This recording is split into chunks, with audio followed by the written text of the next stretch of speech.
Okay, Keith, so I think we're ready to get going. Let me introduce ourselves. I'm going to go ahead and spotlight my video. My name is Melissa Matee Murphy. I am an agriculture and natural resources agent in Fulton County, Georgia. That is Atlanta, essentially, so right in the middle of the state. We do a lot of these programs. We've primarily been doing webinars, and we've been reaching a broad variety of audiences.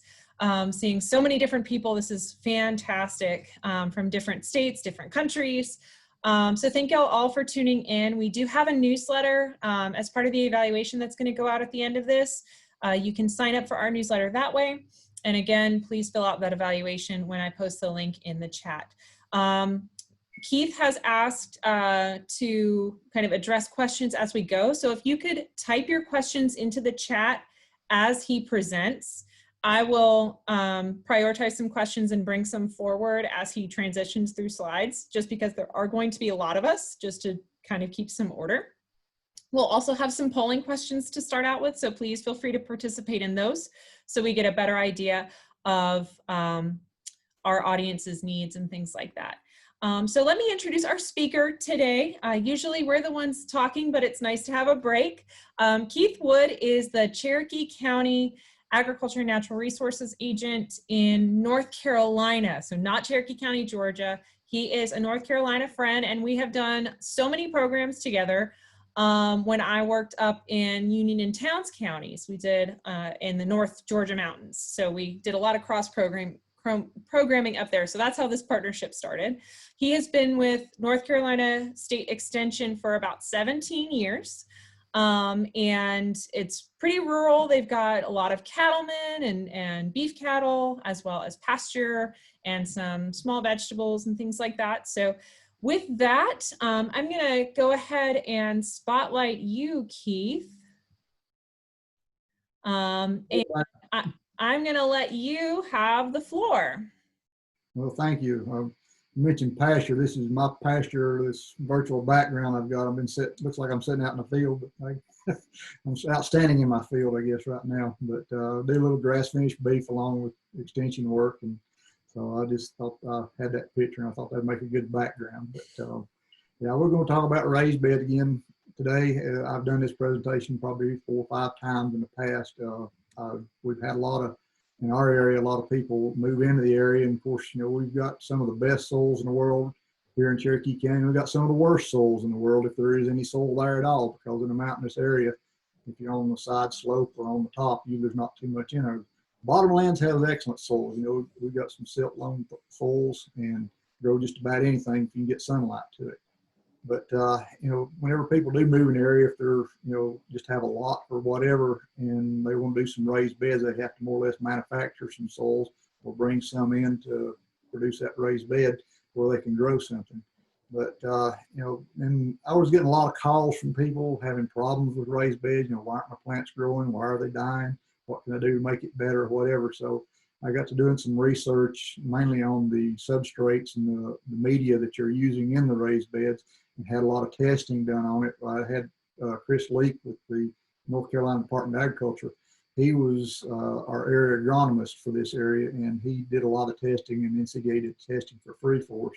So, and a lot of these forms I'm going to show you, of course, they're for North Carolina residents mainly, but even people from Georgia and other places can send them into their lab. They're the ones that they have a fee on. You can send them in from anywhere. But now the only thing they will not take samples is from soil samples. You know, they'll have to go somewhere else, because in North Carolina, if you're a resident, the testing is free 8 months out of the year, and then 4 months out of the year they have a $4 a sample fee to it. But on the rest of them, like the soilless medias and waste analysis and things like that, the ones they charge on, you can send them here if Georgia doesn't offer anything like that.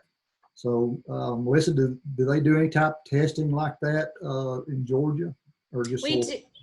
Yeah, we do soil testing. We do some greenhouse medium mixture testing, because I'm sure, as Keith is going to mention, not all potting mix and stuff is actually truly soil. We do water testing, we do forage testing, we do all sorts of testing. So y'all just reach out to your local extension agent. Typically every county in or township will have an extension agent, or at least someone who can talk to you about it. And then Keith, did you want me to go ahead and launch the polls too? If you want to, go ahead and then we'll start it on the presentation. Okay, perfect. And you're welcome to share your screen whenever you'd like. Okay.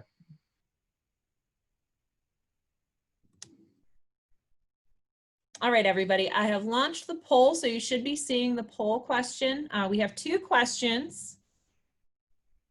We can see in real time. I don't know if you can see that, Keith. Oh, yeah. Okay, good.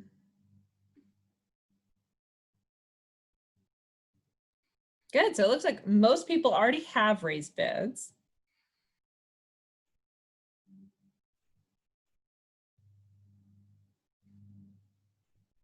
Okay, I'm gonna call it there. Fantastic, so about half of you have raised beds already. 40% are looking to construct some from next year, and 14 or 15% aren't really sure how to start. So, all right, let's see. Let's try the next one. Nope, that's the same question. Okay, I'm not sure. This is my first time using. Okay, here we go. Here's the next question. So what problems have you all had in your raised bed?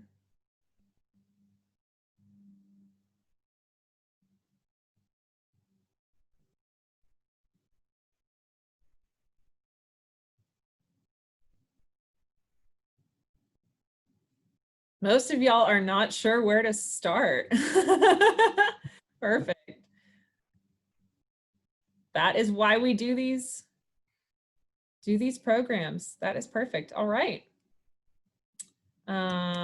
Okay, so yeah, some of y'all have problems with plants dying, never growing, or not producing fruit. And then most of y'all just don't know where to put them. So hopefully we will definitely help with that. I'll answer most of those problems. I know we're not going to get everything, but we'll try to do the best we can on most of them. Gotcha. Go ahead and share my screen. Okay. Barbara also mentions that her plants grow, but they're just very, very tiny vegetables. Okay. All right.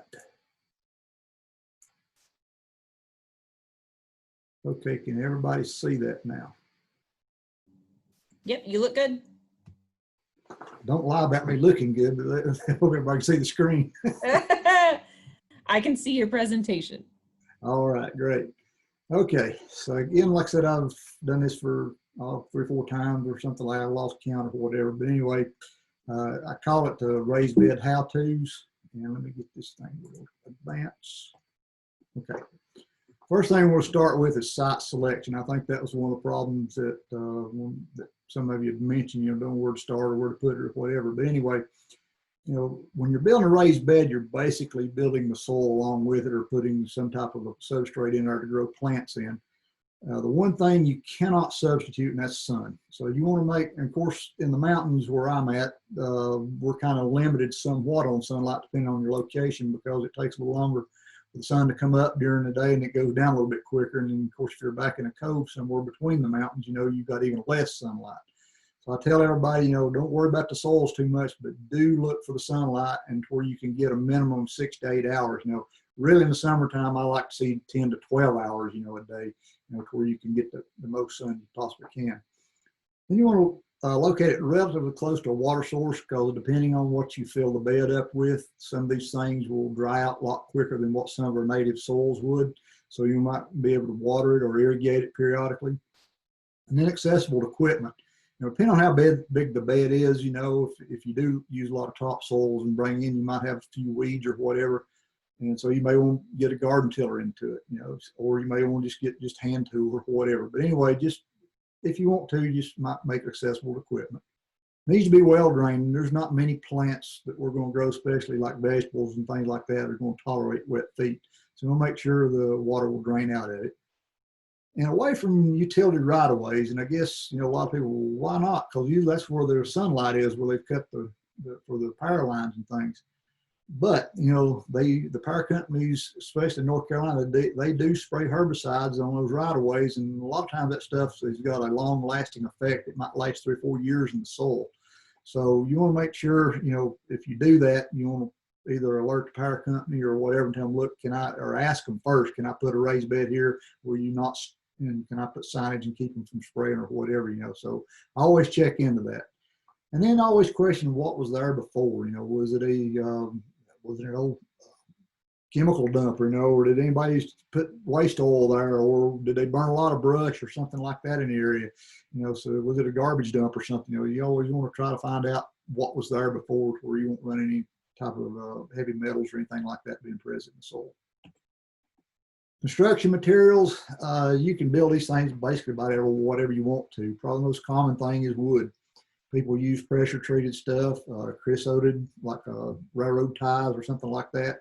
And then there's the non-treated products, like white oak, locust, red cedar, cypress, and there's some exotics. And those are fairly naturally rot resistant. So you want to try to use one of those if you possibly can. The reason why I say white oak is a little bit different from other oak species. If you look at it under a microscope, it's kind of got a closed cell type system where water doesn't penetrate all the way into the wood like it would on a red oak or something like that. So, but anyway, any of these, if it's a natural type product, you probably want to treat it with something. And I've got a slide coming up later on where it says to use linseed oil or something like that if you want to go with all natural type products. But it's good to seal them off with some type of cedar, whether it be natural or whatever. Of course, then there's a masonry things out there, cinder block stones. You can see the landscape blocks at your big box stores and things like that. Brick, poured walls, you can get as simple or as complicated as you want to on this stuff, depending on, if you want to match something else in your landscape or around your home or whatever. And then, of course, there's composites out there like the Trex products and stuff like that can be used. And then if you want to use steel, I've got some examples of that coming up here in a minute.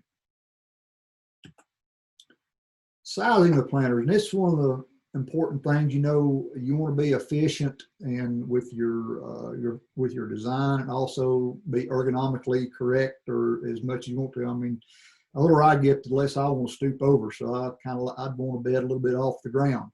But anyway, to be cost efficient, you probably want most planters about 4 foot wide, and the reason why you want that is if you can make it accessible from both sides. That way you're just reaching across for 2 feet. So 4 foot kind of works out the best. If you get a little bit wider than that, then you can't hardly reach in there and you're going to be stepping in the bed. Or if you get it more narrow than that, then it's, you've got X amount of money tied up in the walls, so it doesn't cost that much more to go from 2 foot to 4 foot, but you double the area there. So length can vary, most people start around 8 foot. I mean, that's what a lot of lumber comes in, your lengths 8, 10, 12, 14, 16 or whatever. Some build suppliers don't stock 10 foot and 14 foot at special order. So I would try to stay away from that as much as possible if you could. A depth, you need probably about 8 inches. The majority of all plant roots are going to stay in the top 8 inches anyway. Some, yes, we'll put out a taproot and go a little bit deeper than that. And that's one reason why it's good to have a more or less an open bottom, or at least where the plant roots can go through and get into the native soil if there's any down there, or at least go down in the subsoil or fill dirt or whatever it is you're putting on. But about 8 inches is the minimum I would try to put in a bed. Hey, Keith, we've got 3 questions if you've got time. Fire away. Okay, somebody said, so Lynn asks, living at 7,000 feet, we can get hail at any time of year. How do you recommend protecting beds? Are you going to go over that, or you want to answer that now? Oh, wow, hail. It's, you could actually put a cover over it, something like a plastic cover or whatever. If you get quite a bit of hail, kind of make like a mini high tunnel or a mini greenhouse over the top of it.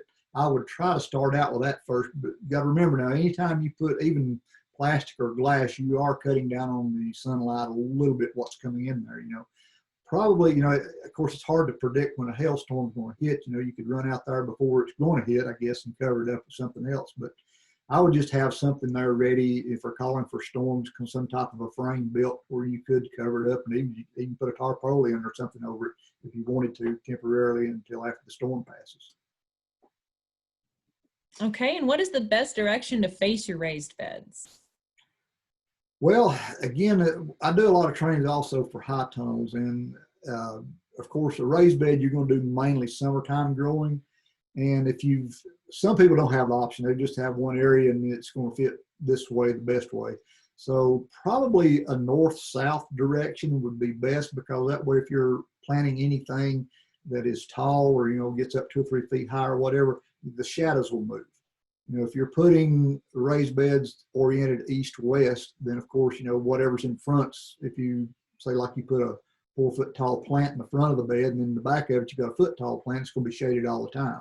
So, and it's good to rotate even in raised beds from crop to crop, from year to year, if you're doing annuals. Now, perennials not going to make a lot of difference on that. But I would probably, again, north-south orientation would probably work best for summertime growing. I tell people that are putting in high tones, you know, if you're going to do your focus on winter season or season extensions, to go from a east-west standpoint, and that way, you know, you're maximizing your sunlight coming in there. Okay, great. And then we've got 2 treated wood questions. What should I do if there are a lot of termites in my area? Okay, the treated wood definitely would help on that somewhat, and I've got some more slides coming up on you know, the materials and treated woods and what you can use and what you shouldn't use and things like that.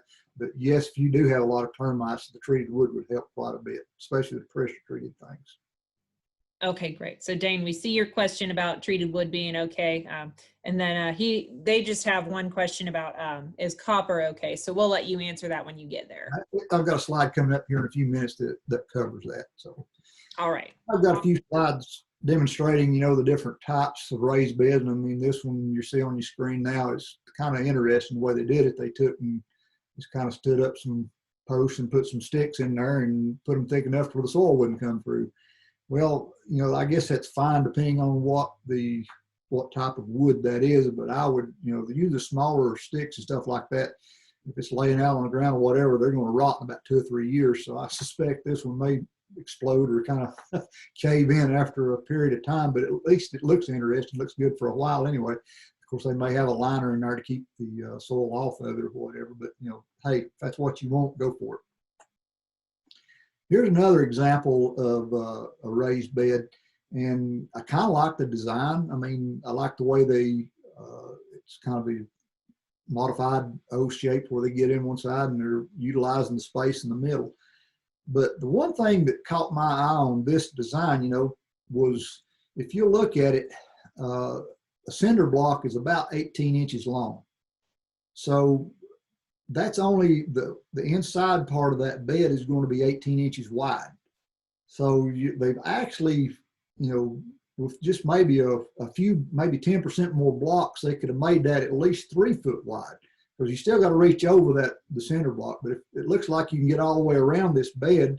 So I would have, me personally, I would have made this thing at least 3, maybe even 4 foot wide, to where I could maximize my space and, you know, cut down my cost per square footage, you know, in making this bed. Anyway, that's what they want. If you look at the center part, they made it 2 blocks wide, but the outside part was just one cinder block wide in there. Here's another example I thought was kind of interesting. You know, they kind of took like anybody knows what a gabion basket is, where they take wire or whatever and fill it up with rock and stack it up, you know, for erosion control on stream banks and things like that. It's kind of the same type concept here, where they took some heavy duty wire material there, kind of like fencing or whatever, and stacked up rocks in there. You know, and of course, this looks like it's at some type of a nursery somewhere, so they probably want it for aesthetics purposes or whatever. But again, another kind of a neat design. Here's what a lot of people build their beds out of. Of course, the landscape blocks, you know, that you can buy at the big box stores or whatever. But what I noticed on this bed, I mean, of course, you know, they made a nice shape out of it. It wasn't just a straight line or whatever. But if you look on that lower bed, or actually both of them, lower and upper beds, the only way you're going to get to that in the middle part in there is to walk through that bed to get to it. So I mean, it's going to be very difficult to reach across, you know, from the front part of it there to get all the way back in that center section. So, you know, it's okay to step them like that, but here's one place where you probably want to do them maybe a couple of feet wide, to where you can get to it from one side and not have to walk through the bed. Once you get, the reason I say that, I mean, it's not a big deal is the size of these plants right now, but once they start getting bigger, if you do have a crop in there, it's going to take up the whole bed. Then it's going to be difficult to get back in there to either harvest or take weeds out. And one other note on these landscape blocks like this that you use, if you've ever bought any of them or used any of them, they'll have on the underneath the pointed side of it there, it'll be like a little lip that's made into it. And basically you stack these things up, but as you're stacking them up, you'll notice they're kind of leaning and moving towards the inside as they go. So you got to remember, if you go up, say like 5 or 6 courses of these, you know, from where your feet are standing to where you can reach the bed, you're probably going to be at least 2 to 3 feet. So it's going to be a hard time reaching into that bed. So if you're going to make a bed out of these, I would recommend not going over about 2 or 3 blocks high, just for that fact. You know, of course, you can always set on them if you want to, but if you get them up real high, you know, it's going to be kind of a hard, kind of like a balancing act to stay up there where you can get up there and work on them. So it's going to be a little bit awkward, you know, but it's still, if you want to make them out of that, there's nothing wrong with it. Here's what I like this, you know, I like simple things. You know, somebody kind of made this one out of, it looks like maybe 2x12s and 2x8s, and they just more or less made like a 4x6 bed, it looks like. And I like the little board there where you can sit down and work. You know, again, I don't like stooping over, and this is really handy if you're going to make a, you know, an 8 to 10, 12-inch tall bed on the ground like that. And it kind of makes it a lot easier. You're not either on your knees or whatever. You can just sit right down on the edge of the bed and work on it. Over in Clay County, my neighboring county, they have a master gardeners have some raised beds over there, and this is the way they constructed those, which I think is pretty neat. Fairly inexpensive. You know, you need a little bit of pressure treated timber, you know, kind of for the frame or whatever. And they just got the corrugated tin and put down inside there. The only thing about these is if you're using, you know, fertilizers and things like that, it can be a little bit acidic and cause these things that galvanize to start rusting or whatever, and it may not last over 10 or 15 years. But hey, no more than the stuff, no more expensive than it is, tear it out and put some more back in there a little bit later on. You just have to take the media out of the bed and then fill it back up again. But you can get some, you know, most of that tin that you buy in the hardware stores and building supply stores, is most of it about 29 gauge, but you can find some 26 gauge, which is quite a bit thicker, and it'll last a little bit longer. But you know, any type of fertilizer, even manures and things like that, can also cause it to be corrosive and let these things rust out a little bit. But again, a good choice. I kind of like this one. I mean, just get you to go to the feed store and get you a watering trough. You know, it's already about the same width or correct width, you know, and about the right depth. And shoot, it's ready to go. Set it out there, and you've got a ready-made bed. And these are also made out of a little bit thicker steel, so it probably won't rust out quite as quick. And here's the questions I always get, you know, about using pressure-treated lumber and things like that. And of course, you know, pressure-treated lumber has been out on the market for several years. And the first that they came out with was OCC, or the copper chromium arsenic, is what they put in those. And those are the ones you really didn't want to use for food type beds. Of course, if you're going to put out landscape plants, it didn't make a whole lot of difference or whatever. But it is no longer available to customers. You can't buy it anymore, but you know, there's still a lot of it around. A lot of people will take an entire bed down, or tear down a building or whatever, a deck or something that was made out of this.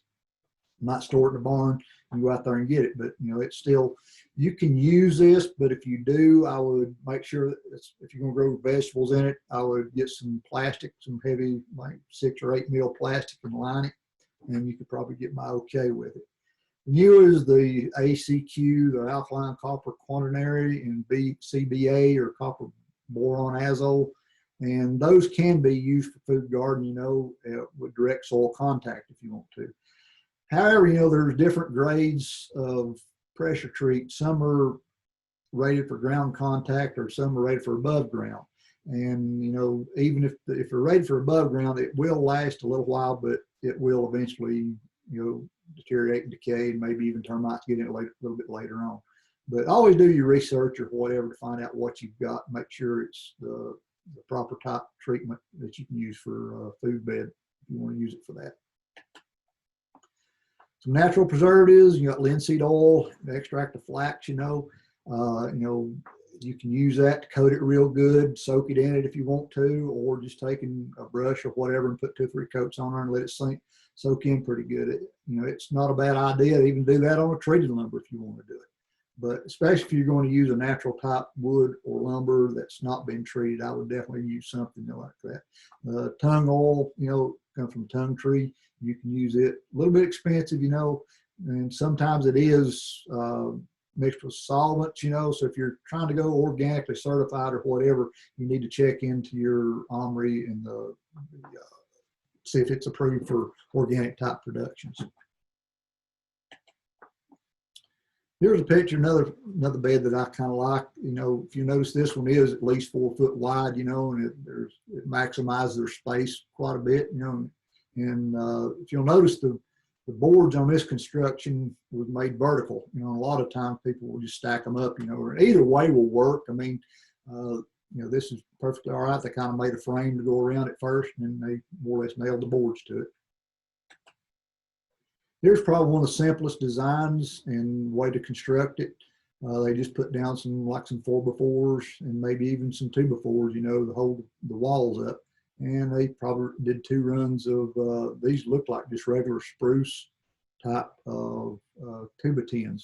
And they just either screwed it or nailed it to the post right there. So, I mean, again, on something like this, you would definitely want to treat that, because the spruce won't last quite as long and the termites will get in there a lot quicker than some of the other woods. Lining the planter, I said I've got in this slide 4 mil. If you can find thicker plastic, but that would be the minimum thickness of plastic I would put, and you can just staple it down the sidewall or whatever, and it'll last a long time in there as long as nothing chews on it. It's probably better to fill on, like I said before, on original soil if there is any. That way you can get a little bit better drainage, and also if you've got earthworms in the area, it'll allow those to come up and go through there and help do some tillage on your soil that you've got in your raised bed. And if you got trouble or had trouble in the past in your landscape with voles and things like that, or even groundhogs or whatever, you can put some 1/4 inch or 1/2 inch hardwire cloth, or rodents, stuff like that, if you've had history with those in your garden or your yard. And I put this slide in there just showing putting the liner in there, but I wouldn't use it. It looks like they're using chicken wire, and a vole will go right through that. No bigger it is, but the holes aren't quite small enough for that. But anyway, that's kind of a good example to show you how to put down whenever you get ready to fill it up. Just put it in there. But I definitely wouldn't put anything underneath between that and the soil. I'd rather run the chance on getting the voles or whatever coming in there, but also good for the drainage. Hardwire, kind of seems obvious, but anyway, you got nails, galvanized, coated, or stainless. You got twist or ring shank. I always liked screws myself, because they seem to hold a little bit better, because woods will shrink and swell and things like that, and nails and some things like that can get a little bit loosened up over time. But anyway, if you're going to use pressure treated, some of these will corrode out the fasteners. So you want to make sure you go by what the treated wood manufacturer recommends as far as fasteners. Most of them now are like a ceramic coated screw or nail or whatever. But anyway, that's what I would probably look for. It's about as quicker, maybe even quicker to assemble one using screws than it is to use nails. And of course, there's always, you can get fancy and do pins or hinges or something like that. I've got a picture of that just now in a minute. Here's a pretty neat idea. I mean, you can buy these in hardware stores. You need to reinforce the corners because that's where a lot of stress is at. You can use a piece of steel like this, or you can get a piece of angle iron and cut it and drill your own holes if you want to do it that way. Here's just a kind of a neat idea. If you want to use a pin method and a hinge, you can either make a straight run out of this, or you can turn it 90 degrees. You can make a circle or whatever you want to do. It's just, it's kind of something different. Here's another cheap, inexpensive way. You just cut your 2x4, make you a square piece and just screw into that. So that's another way to reinforce the corner. Any questions so far? Any more? Yeah, you've got a couple. So should you drill holes specifically in the bottom of the feed trough? Use the feed trough for that water trough. They will have a bottom, but yes, it would be a good idea, or maybe even just take the bottom out of it. That way you're getting complete soil contact.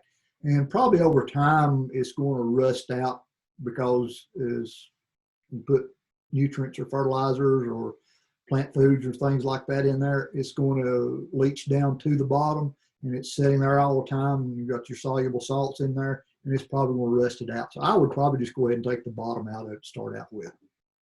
Okay, good point. And then what exactly is hardware cloth and what does it look like? Is it similar to landscape fabric or? It looks a lot like, it's kind of like screen wire. You know, you got your porch screen. It's probably on like a 16th or 3/32 spacing. Most hardware cloth comes in like a 1/4 inch or 1/2 inch or 3/8 or something like that. It's the galvanized. It comes usually a lot of times it comes in a 4-foot wide roll, and it just rolls out. And it, like I said, it's galvanized, and it'll stand up to a lot of you know, some weather, and eventually it's going to rust out or whatever. But it's a fancy word for screen wire. They just call it hardware cloth. Everybody understand what I'm talking about? Yeah, I think I've seen that. Okay, perfect. That's it for now. Okay. Well, the next question is a lot of people, well, how much is this thing going to cost me? Well, if you look this slide I've got here, prices are based on spring of 2009 retail data. Well, it's about 11 years old or 11 years dated, but the relative, yes, things have gone up quite a bit, especially if you bought any pressure treated lumber here lately. The price of that stuff's gone out of the roof. But anyhow, it's going to be relative probably from what it used to be. Of course, now the relativity may be not there with the pressure treated stuff. But anyway, probably one of the cheapest ways to do it is either with pressure treater or use railroad ties. You know, the only thing about railroad ties, if you've ever built anything out of them, the biggest drawback to those things is they weigh, I mean, they'll break your back trying to push those things around.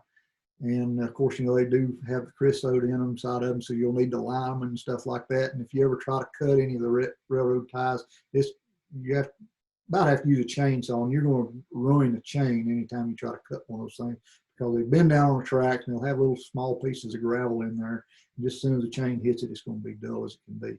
So, you know, I don't like using railroad ties just for that reason. Just it's a lot of grunt work, and also it's hard to work with them.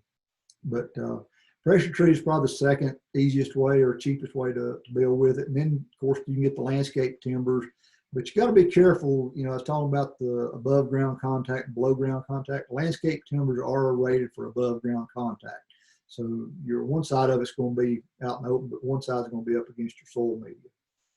And of course, you get all kinds of kits out there on the market. And then there's retaining wall blocks, decorative stones, all that stuff. I mean, you can spend as much as you want to, or just as minimal amount as you want to. Plants won't care. Now, any more questions? I'm going to switch gears and go into the plant bed substrates. I just have a quick presentation question. Keith, I know you sent me this presentation. Are you okay with me sharing a PDF of it? Sure, that's the reason why I sent it to you. Okay, yep. All the handouts in that Google Doc I sent you, you can let all that, they can have access to all that if you want to. It's got those handouts, especially the one from NCDA I've got coming up here in just a minute.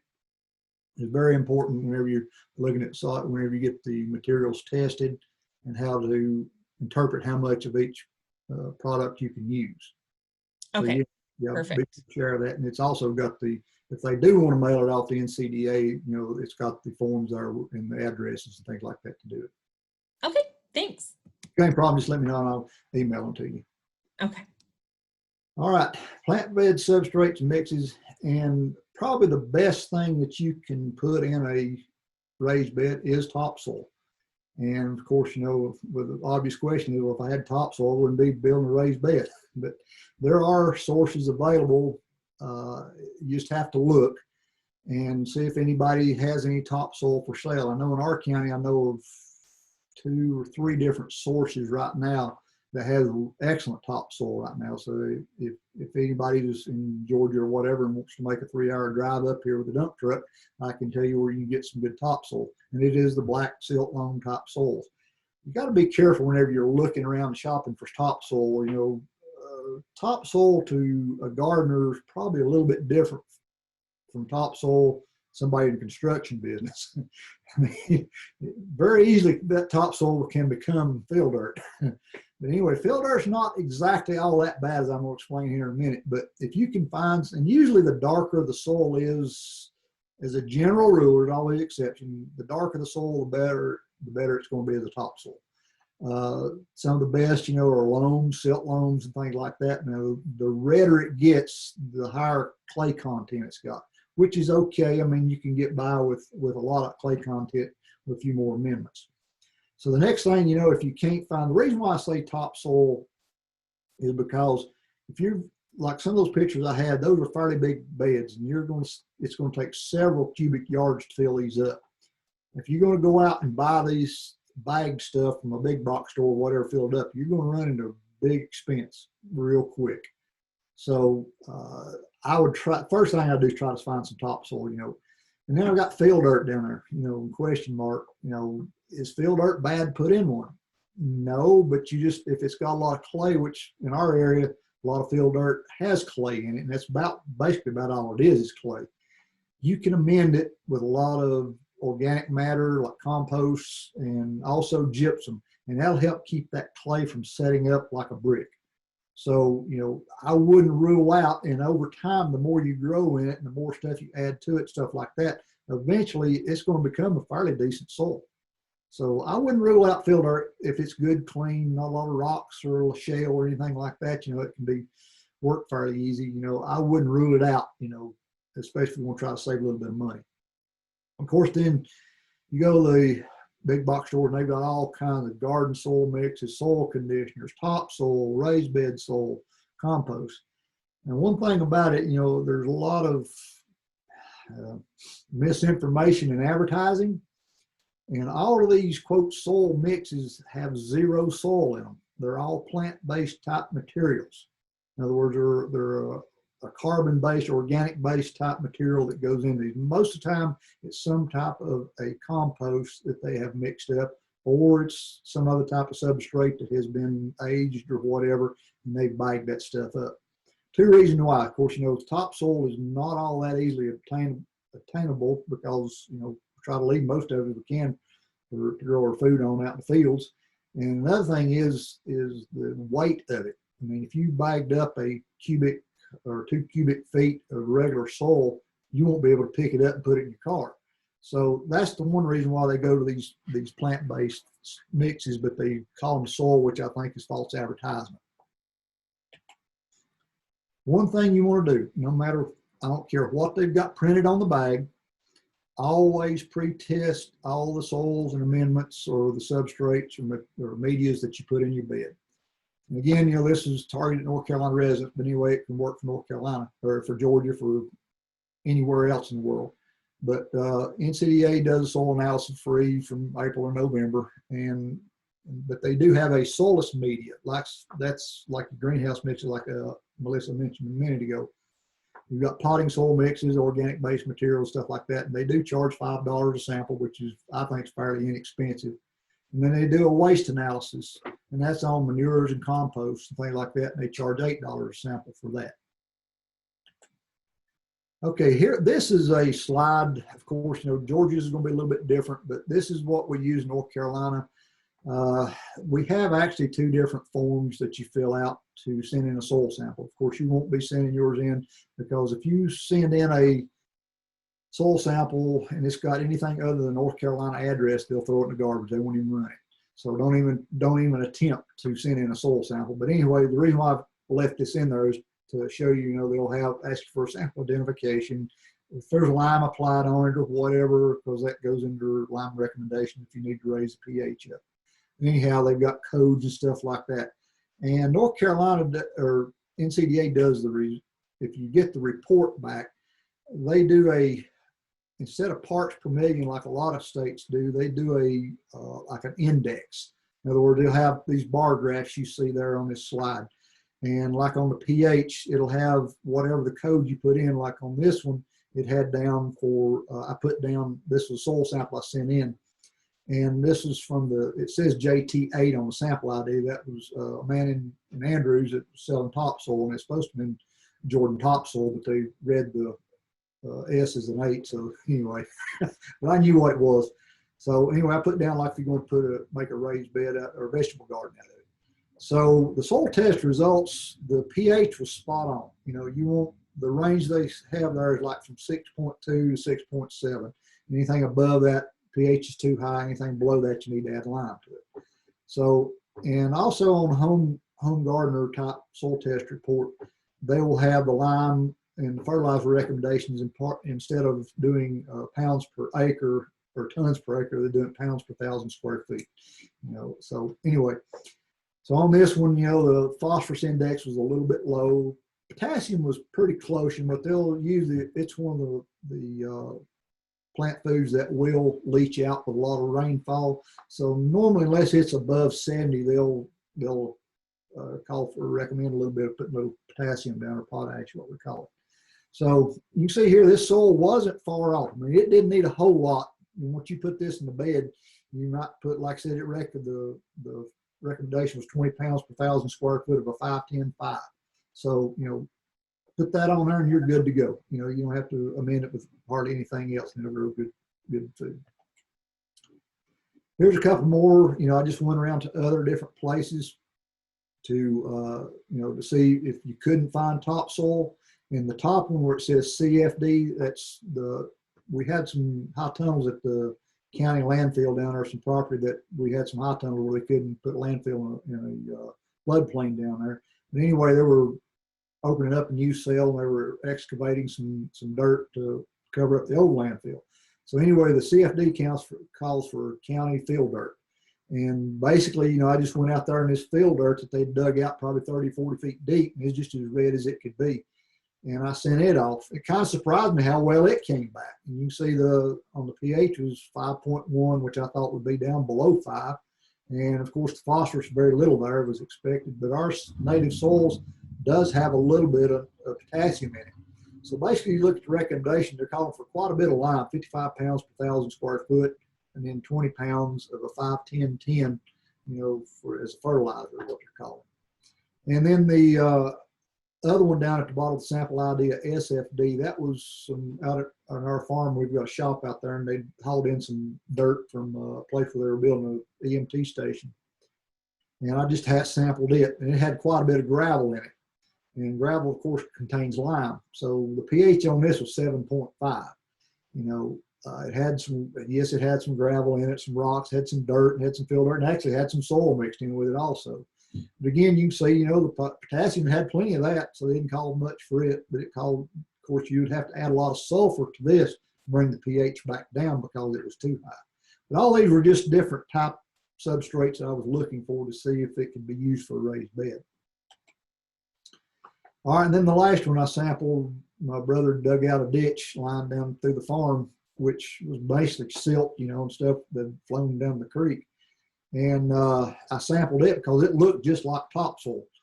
And it tested close to being topsoil because it's probably what it was at one time or another. But the pH was 6.1, very little lime to adjust that. And also, you know, the P and the K, just a little bit more to bring that up. But anyway, this is, again, these were examples.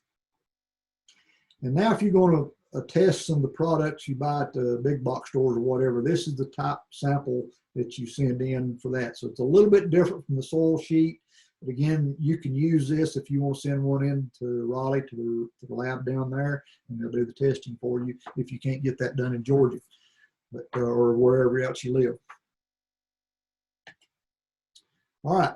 Here's where, whenever I got the area agronomist to help me, we went out to here in Murphy, we went to the Lowe's and I just looked around and said, what have you got?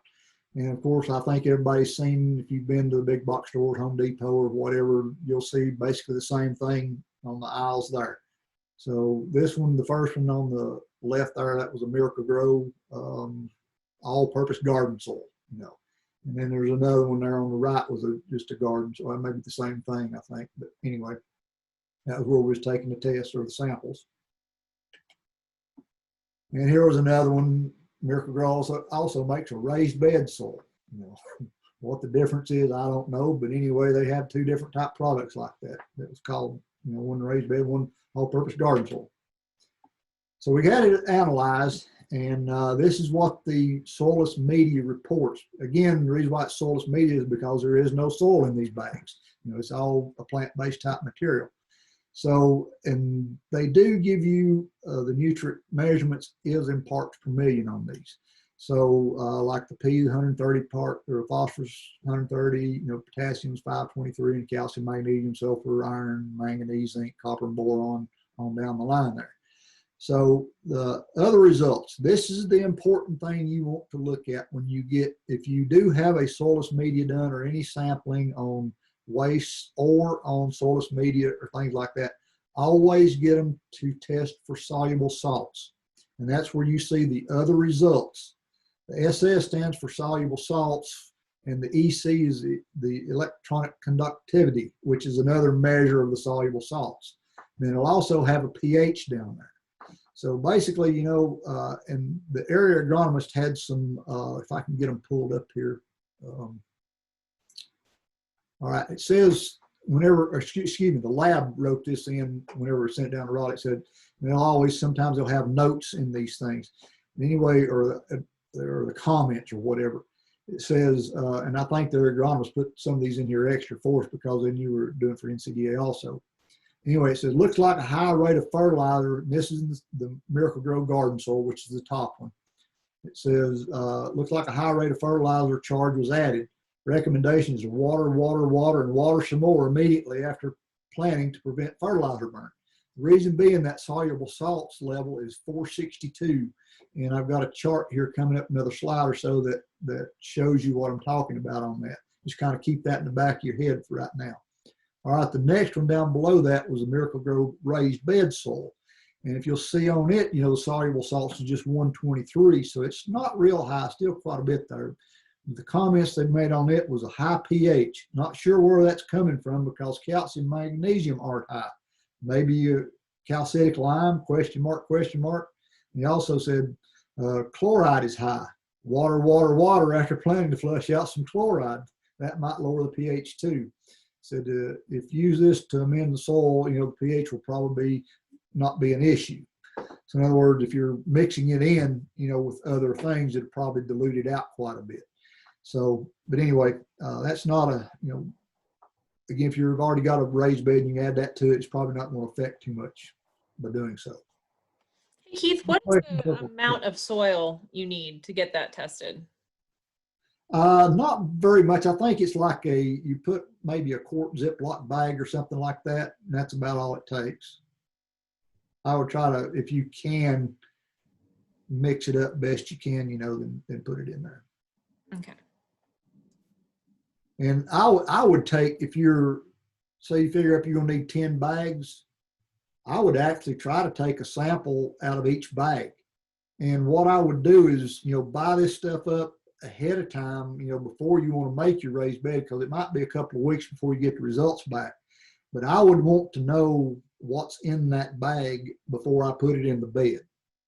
That way you'll know if okay, this stuff's real high in salts, I want to back off on what I originally thought. And then you can always add it in a little bit later on, if you want to build another bed, use it there. But, they won't let you test it before you buy it, unfortunately.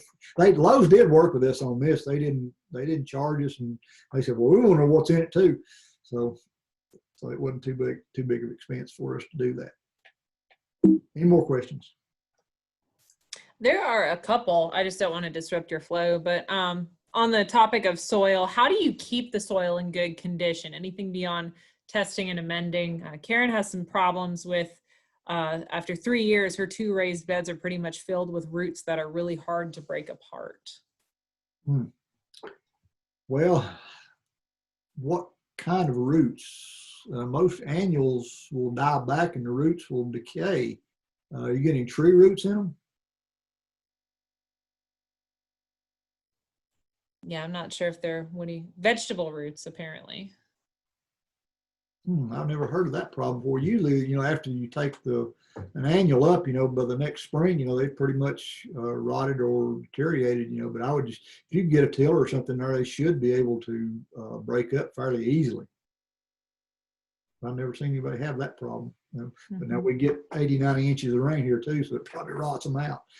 Put out too much for root system when you get that much rain.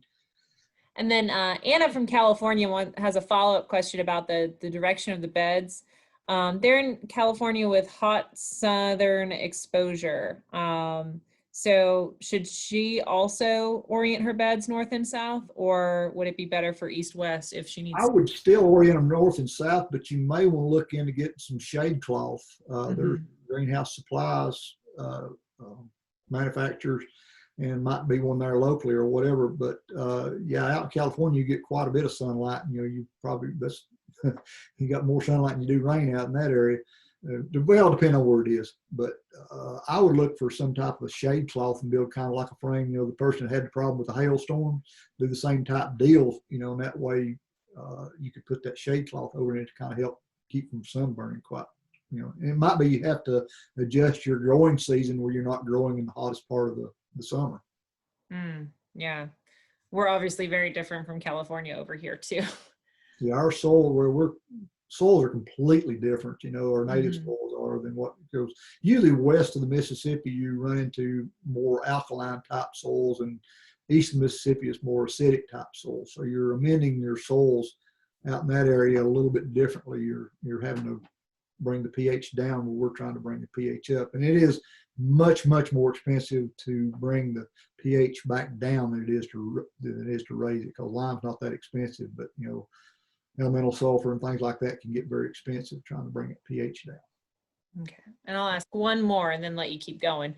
So Jeremy is in Atlanta. They just put raised beds in and filled them with topsoil. Should they go ahead and add black cow manure right now, or leave it until after the winter when they get their soil tested? What I would do, I would soil test it first before you put anything in there. And I would probably wait until you get the results back. And then from that, I would go ahead and amend it with whatever it needs. Because, anytime you add anything, you're going to adjust it one way or another. And I always like to know what's going in before I, just go ahead and just dump a lot of stuff in there and come find out, I put too much in or not enough. Mm-hmm. Okay, I'll let you keep going for a bit. Okay, here's some other things we tested. I think this was Stay Green, and it was a vegetable or flower vegetable garden soil. What the difference is, I don't know between flower and vegetable gardens, but anyhow, that's another product we tested. And it's actually garden soil with fertilizer is what they called it. So you can see on this one, the really didn't add too many nutrients in it according to the parts per million in there. But actually it says, the agronomist comments was no concerns here, low fertility, so add fertilizer, and it's supposed to have fertilizer in it. Anyway, the soluble salts is not bad. So this would be a good product. Something like this, you could fill a bed up with it. Basically, you're not going to hurt anything. It's probably not going to cause any plants to die. But again, you'll probably have to add some nutrients to it to get the plants to grow. Okay, we're going to shift gears a little bit out of these soil mixes, and we're going to go into the wastes or the compost materials and stuff like that. And again, if you want to, like if it's a manure, raw manure, or if it is a compost or whatever, this is the form you use to send in. And I think it is, of course, like I said, you'll look on the little logo kind of got it covered up there a little bit. Anyway, in state, it's $8. Out of state, it is $25 to get this run. But again, it's money well spent. I would, if you don't have a lab where you live or whatever that can run analysis on it, I would definitely use NCDA and send it off to them, let them run it for you. So anyway, that's what the form looks like. And I think all these are in the handouts that Melissa has that she can send to you. All right, this is another one of the handouts, and this is one of the tables, and this is probably one of the most important slides in the whole presentation. And of course, remember what I told you, stick in the back of your head that soluble salts reading, I think like 462 or something like that. So if you send it off and you come back and you had a reading of 462 on those soluble salts, you look at this chart and it shows you of how much application rate and thickness that you can put out on that bed. So in other words, on that 462, the maximum amount they recommend you put that product out on a bed is 1 inch over across the top of it. And how many people would run to the store and go and buy 50 bags of that and fill the bed up with it? Of course, then that's whenever I get the call. I put my plants out and they all look like they're wilting. I've watered it every day. Yeah, the salts have burnt the roots off of it. So again, some other limiting factors on this chart here is zinc and boron and copper, zinc and copper. And I've never seen anything come back in the danger zone on that, but I guess it's possible. So always, in most of these labs, whenever you send it off, they will test for zinc and copper. So you'll make sure that it's underneath those, if soluble salts is 0 to 300 and you are going to put 3 inches of it out, you want to make sure the zinc and the copper is not going to be your limiting factor on that. Any questions on that right now? Not specifically on that. Okay. All right, I'll come back to it in a little bit. I got another chart that shows another, I'll explain it again here in a minute, but here's some of the things that we tested that were quote called garden soils again, but you looked on the bag and it said they were made from composted plant materials. So it being a composted plant material, that's the reason why we did the waste analysis on it. So you need to read the bag on it pretty close to see what it's made out of, and then kind of make the determination whether you want to do a soilless media sample or if you want to do the waste analysis on it. And right here's what that came back, and this was the organic garden soil, and it's made out of food scraps is what they called it. But anyway, the nutrient levels were fairly good on this, they were pretty high. And what I did, I went ahead and did the math on this and got it back down to, like, if you buy a bag of, say, like fertilizer, and it has 3 numbers on it. It's always the first number is nitrogen, the second one's phosphorus, and the third one's potassium. Like you buy a bag of 10, 10, 10, it's got 10% nitrogen, 10% phosphorus, 10% potassium. I think most of you know that. So what I did, I ran the numbers on this, and you can see the parts per million on this was quite a bit higher than was on some of the other ones. But anyway, the analysis on this came out to a 0.4-0.1-0.2. In other words, it's 0.4% of nitrogen, 0.1% of phosphorus, and 0.2% of potassium is what's in that. Soluble salts was fairly low, EC and pH is pretty much, it's not going to affect you if you got your bed between 6.2 and 6.5, this one's pretty much, it's not going to affect too much, So you could add quite a bit of this to a bed if you wanted to without much problem. Of course, here's some I already mentioned, the black cow, it's probably one of the most common ones out there on the market. It was on the bag. I don't know if you can see it on this slide or not, but anyway, in small print, it's got down it's a 0.5, 0.5, 0.5 is what's on the label of it. And it actually tested out a 0.7, a 0.2, and a 0.4. And, which they give you a little bit more nitrogen, but not quite as much phosphorus, but pretty much correct on the potassium, So again, that's another reason why you want to go ahead and get these things analyzed, because what's on the bag is not necessarily what's in the bag. Here's another one, black velvet. It's a mushroom compost material. A lot of mushroom compost out there that you can purchase. And this one I think had you can see on the bag, it says a 0.5, 0.5, 0.02. Well, this one actually tested out a whole lot better. It came out of 1.1, a 0.6, and a 1. So, I mean, it's over 1% nitrogen, almost a little over 0.5% potassium and phosphorus and 1% potassium. So it was actually about twice what it said on the label. So you get a little extra on this one. Now the next bag or next one you batch, it may be different from that. All right, here's the analysis on them. It comes back, of course, in parts per million. But one thing you want to look, the black cow is the top sample there, the W2, and it had a soluble salts of 768. So you're going to have to be real careful on this one, because you go back to that other chart I showed you previously. You're probably down to less than 1 inch that you can put out on that bed, maybe a 1/2 inch. I can't remember what the slide showed. But then you go down to sample W3. It's got a soluble salts of 1330, which is extremely high. Now, and it's not, I've had several mushroom composts analyzed in the past few years. one of our farm supply stores here in Murphy, they get it bulk. They get the tractor trailer loads, and they sell it by the bucket full, on the front end loader. And a lot of people will go out and they'll get a truckload of that stuff, and that's what they fill their bed up with. And every sample I have ever taken on that is some of it the lowest I've ever seen a sample will be between 400 and 500. And I think the last one I did a sample on was like 1,400. And that's the reason why I get a lot of calls, is because the high soluble salts have burnt the roots off. And I'll ask them how they do it. And they say, well, so-and-so did it, and it's doing fine. I said, yeah, they may got one of those loads where it wasn't but about 400. But I think the longer it stays out there, and if it's some that's been on the bottom after it rains on it a while, it leaches a lot of these salts out.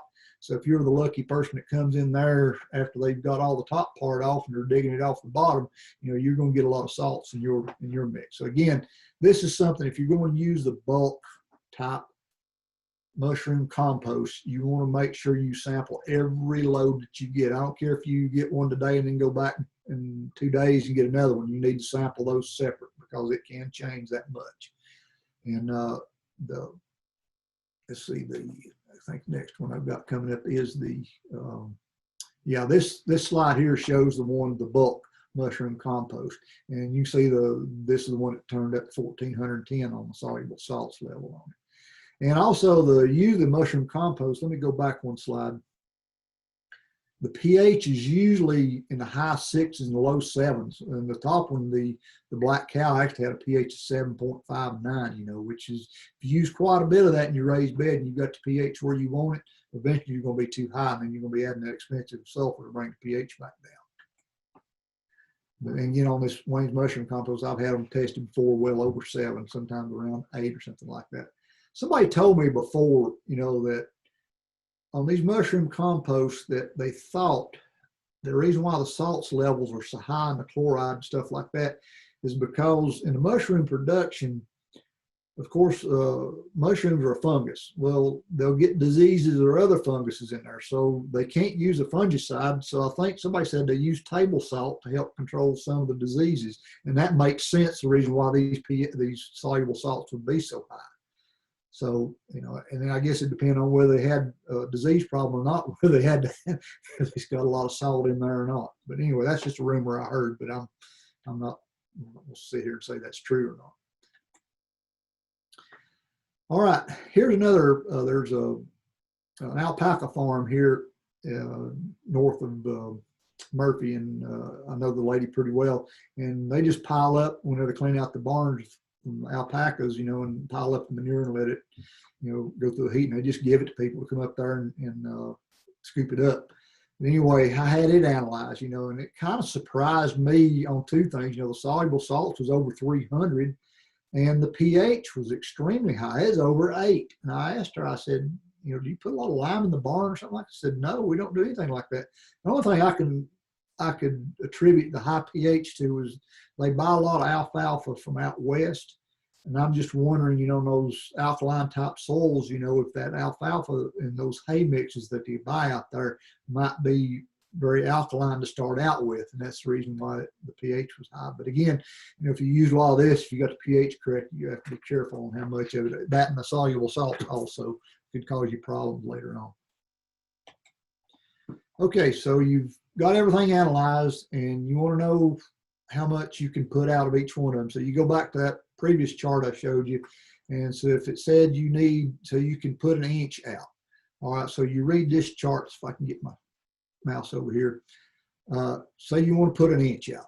So how much of it do you need to use? So if you've got 100 square foot, and of course the 4x8 bed is 32 square foot. So this would be equivalent to maybe a 24 foot by 4 foot bed. So you're going to need, it's 8 feet there.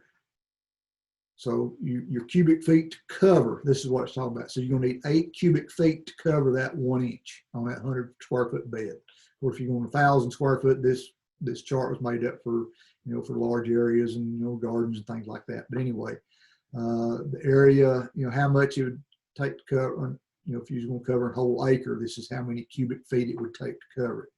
So if you're going to go to yards, like a lot of places, the mushroom compost bulk, they'll usually sell it by a yard bucket or something like that. So you can go in there and for an inch, you wouldn't need but a third of a bucket basically to put it out. So, and anyway, the percent volume tilled to 10 inches and stuff like that, that's the figure you use over there. Does everybody understand that chart fairly well? It's just a continuation really of that other chart. Once you figure out from the soluble salts level how many inches you can put out, and this chart tells you how many cubic feet or cubic yards you can buy. It also helps on the bag if you want to buy the bag stuff also. Any questions on that?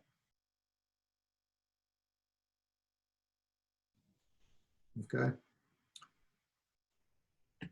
All right, so here's now the tough part. Melissa didn't tell you there's going to be math in this, but there's always math in everything. So anyway, I just used an example using the Wayne's mushroom compost, the bulk stuff I was talking about. It's got the electronic conductivity of 1410, or the soluble salts basically. And so with that, going back to the other chart, says you can use a 1/2 inch over the whole bed.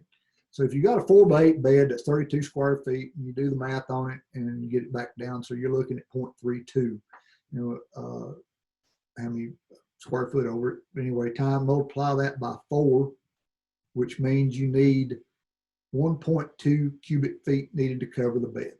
So basically, if you're going to Wayne's, you're just going to get a couple of shovelfuls is basically all you're going to need because of the soluble salts being so high. That's just on a 4x8 bed anyway. All right, so if you want to figure out of that, how much nutrient content you're going to supply to that bed. So anyway, the bulk density of mushroom compost is approximately, of course, depending on how wet it is, how dry or whatever. But anyway, you look at about 575 pounds per cubic yard, or about 21.3 pounds per cubic foot. So if the soil test was calling for 100 pounds per acre, of course, now I went in pounds per acre rate, but you can get that back down to pounds per 1,000 square feet if you want to. Anyway, a bed is 32 square feet. Divide that out, so you're looking at 7/1000ths of an acre. So do the math on that again. You're going to need 0.7 pounds of potassium.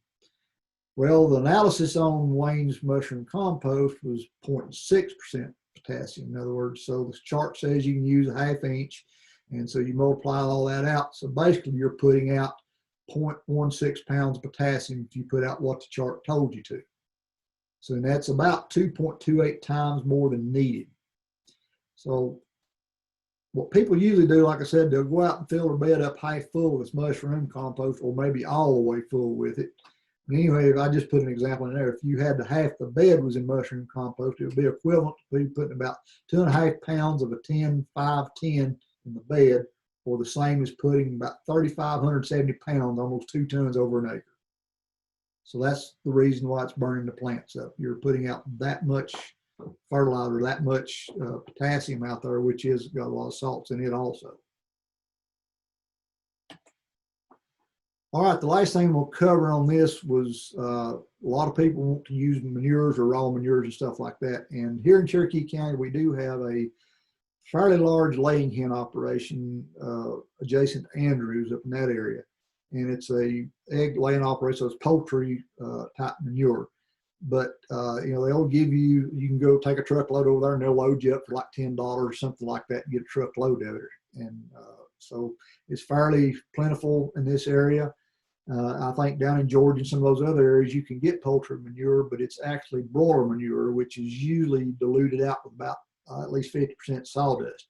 Well, this laying manure is it's just about the pure poultry manure. I mean, it doesn't have any filler in it. So you can see here by the parts per million, it's got quite a bit of nutrients in it. And this sample, Christina had taken, another lady I worked with for a while, and I don't know why, back before you had to, on these waste analysis reports, you had to put on there that you wanted to test for soluble salts, and evidently she didn't put it in there. So usually I've had this stuff analyzed before, the poultry manure, and it would come back, usually under 200, sometimes under 100. So it doesn't, they do put a little salt in the feed, but not that much. So usually soluble salts is not real high on this. But anyway, of course, DM is dry matter percentage or whatever, the number right beside it. So I ran the numbers on this one, and the analysis on this on nitrogen is like 2.3% nitrogen, 4.2% phosphorus, and 3.3% potassium. So this has got probably twice the nutrients some of those other things you get out of the store, and even also the mushroom compost. So if you're after a lot of nutrients to build up, then you may look at some type of a raw manure type product. So here's an example. If you need, going back to our soil test report, if we needed 0.7 pounds of potassium, litter is 3.3% potassium. So you divide that out, so you're going to need 2.12 pounds of litter. So the bulk density of raw, not dried layer manure is approximately 35 pounds per cubic foot. So in other words, on that 4x8 bed we're talking about, you need about a shovel full. That's about all you need out there if you're going to try to get enough nutrients to grow your plants. So one caution, if you're going to use raw manures, you probably want to put those out in the fall of the year, because you can run into some food safety issues of pathogens like salmonella, E. coli, and things like that. And if you're going to use, if it's a crop you're going to directly eat, like lettuces or spinach or kale or something like that, you can get the splashing of the rain can put some of these bacteria or diseases, stuff like that, up on the crop you're going to eat. Now, if it's something you're going to cook, it's not that big a deal. Or if it's something, that's going to be kind of protected, like a tomato or a ear of corn or something like that, then you might put it out in the spring of the year. It's better just to go ahead after about 90 to 120 days. There's always going to be a possibility, but the chances go way down after it's been applied for 90 to 120 days. All right, that's basically all I have on this, unless you have some more questions that I haven't answered yet. Yeah, we do have another question. So Prima in Andover, Massachusetts, so just north of Boston, has a question on when she should or he should install the raised beds. Should they do it now, or should they wait until after the snowfall? Well, now would be a good time. I mean, you can, let me go ahead and stop sharing on my screen here. You can go ahead and get the bed constructed now and and gather the materials. Of course, when it starts getting cold weather, I wouldn't want to be out there trying to build a raised bed myself. But you can go ahead and get the frame and the actual structure built itself, and then go looking for materials. It may take a month or two to find topsoil, but now you probably, if you want to try to fill it up and you can find some topsoil, you probably want to get it, of course, before the ground gets froze. But if after that, it may take a while, especially Massachusetts, to thaw out before you can go get some topsoil. But if you're going to use mostly bagged substrates or things like that, you can get those about any time.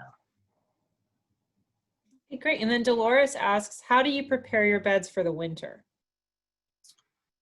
I don't know there's anything you need to do. I would bet the fall of the year is probably the best time. If you're still adjusting pH or nutrients or whatever, after the season's over, like now is a perfect time to go ahead and take a soil sample. But now if you've got a soilless type media in there, then you need to take a soilless media sample. But usually the labs right now aren't real busy, and you can get your results back a lot quicker, if you send it in now. But that'd be about all I would do. If you have messed up and you've got too many soluble salts out in your bed, it's good to just leave it open, let the rain. Water's the only thing that can fix a soluble salts issue. It just has to leach out over time. The problem with that, it's also leaching out a lot of your nutrients as you're doing that. Okay, any other questions? Some folks asking about the archive. Yes, it will be available to rewatch. I have posted a survey link. I'm going to post it again. You can see it in the chat.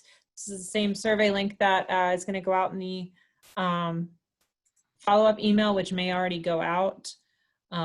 Should be sitting in your inbox. Any other questions for Keith about raised bed gardening? Is that about what everybody was expecting, or? Lots of good feedback. Everybody's saying great presentation, great information. So yeah, please fill out that survey and let us know what you think if you enjoyed it. Do you use mulch, Keith, in your raised beds? Personally, I don't have any raised beds. I'm blessed. I've got a big farm down there where I do all my vegetable garden down there. My wife's got a few raised beds at home, but it's if you've got a lot of topsoils in your raised bed and you've got a weed problem, mulches can help on that.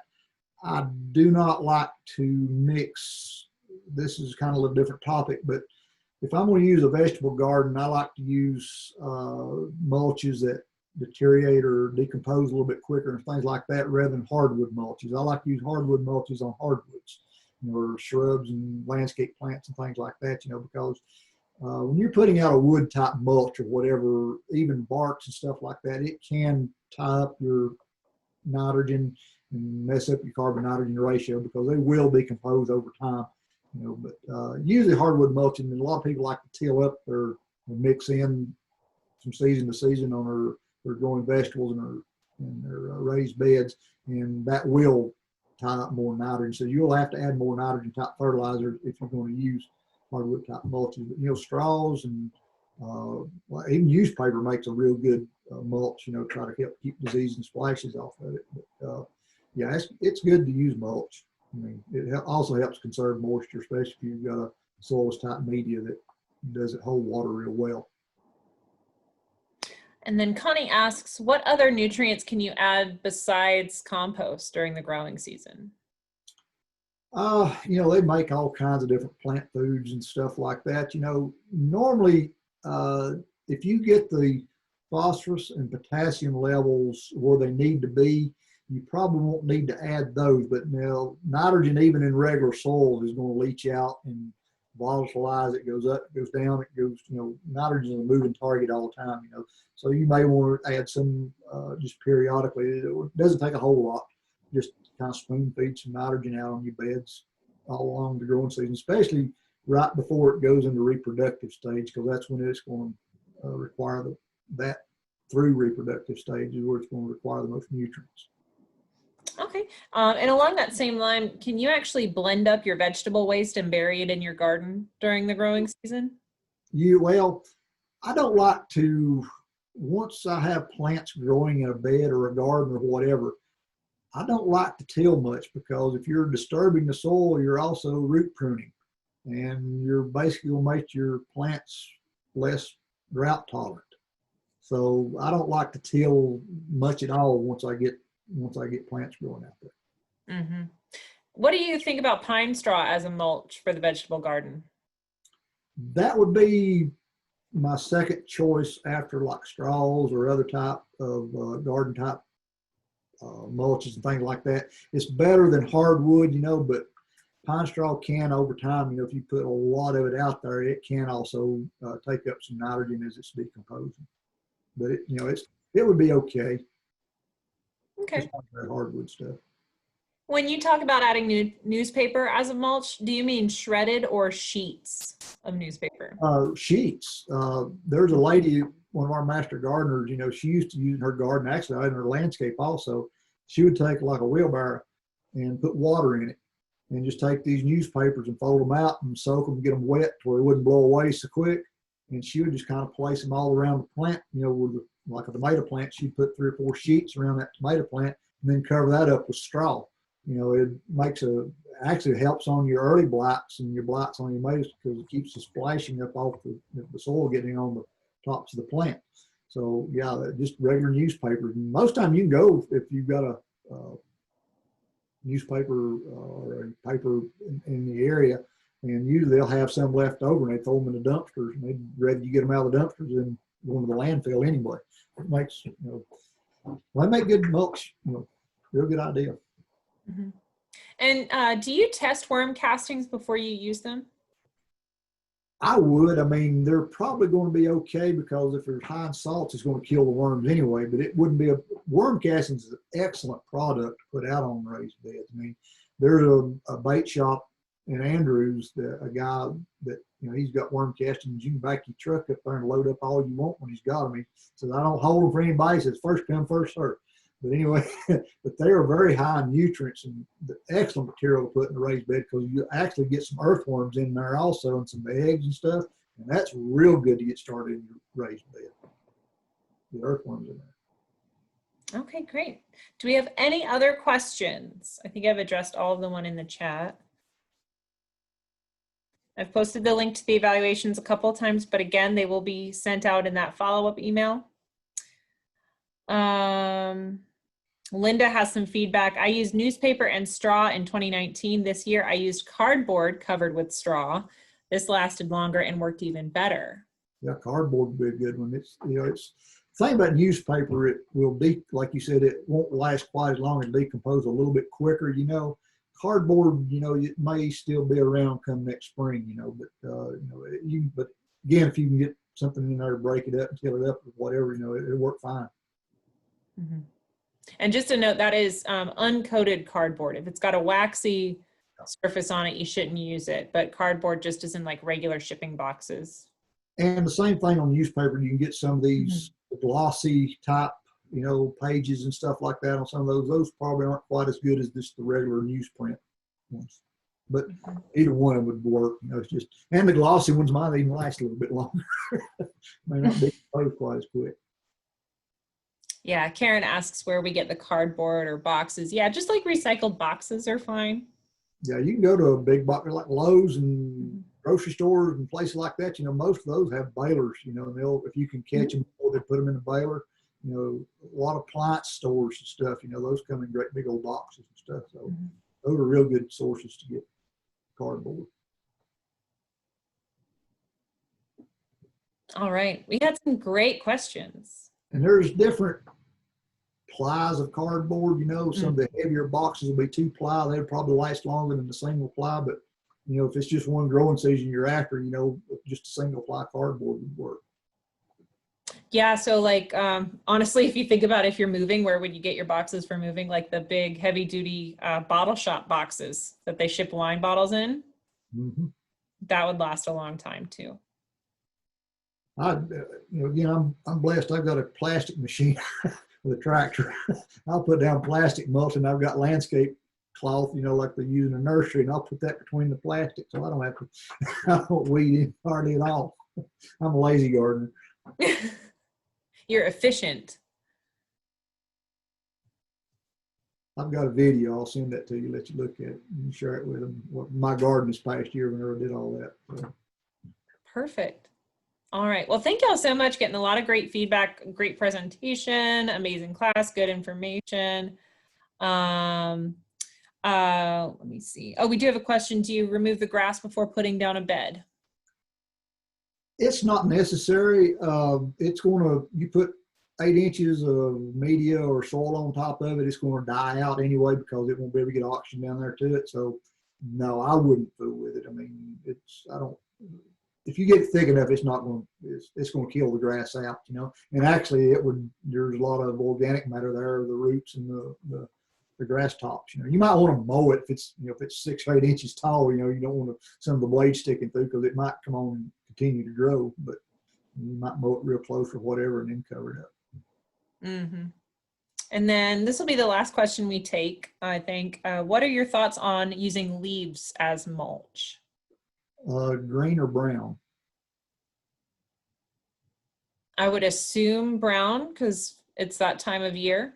Brown will be okay. The only thing about it is, you know, just like if you're making compost, you've got a carbon nitrogen ratio, and I think like ideally you want like 80% carbon and 20% nitrogen. In other words, you want to use brown leaves and grass clippings, you know, but anyway, if you use all brown leaves, you know, it's going to tie up some nitrogen also. I mean, it's good organic matter and all, but it would be better. I would rather compost that with something and before I would put it in there, make sure you don't tie up your nitrogen again. Okay, perfect. All right. Well, thank you so much, Keith. This was great. And thank you everybody for tuning in to this webinar. There is an important question on the end of that Qualtrics survey that I sent out. If you want to sign up for our newsletter to be kept up to date as to when we do other webinars like this, go ahead and sign up for that. But thank you so much, Keith, and North Carolina Extension. This was a great partnership, very popular talk. We had 100 people on at one point. Yeah, so thank y'all so much. And people tuning in from other countries, thank you also. Very, very cool. So Keith, do you have anything else that you want to say? Any other programs to promote or anything before we end? No, just thank everybody for bearing with me, and I hope you got something out of it. Awesome. Well, thank y'all so much. And we will hopefully see you soon. And with that, I'm going to end the meeting. I think one more thing, Oh, on yeah. PDF, I think it's got my contact information on the PowerPoint. I had the slide blocked on this, but if you want to email me or whatever, you're welcome to do that. Perfect. I'll also include that in another follow-up email. All right, everybody. So be on the lookout for emails from us with the archive and additional information and his PowerPoint and contact information. And y'all just have a great week and stay safe. Bye, everybody. See you. See you, Melissa. Bye, Keith.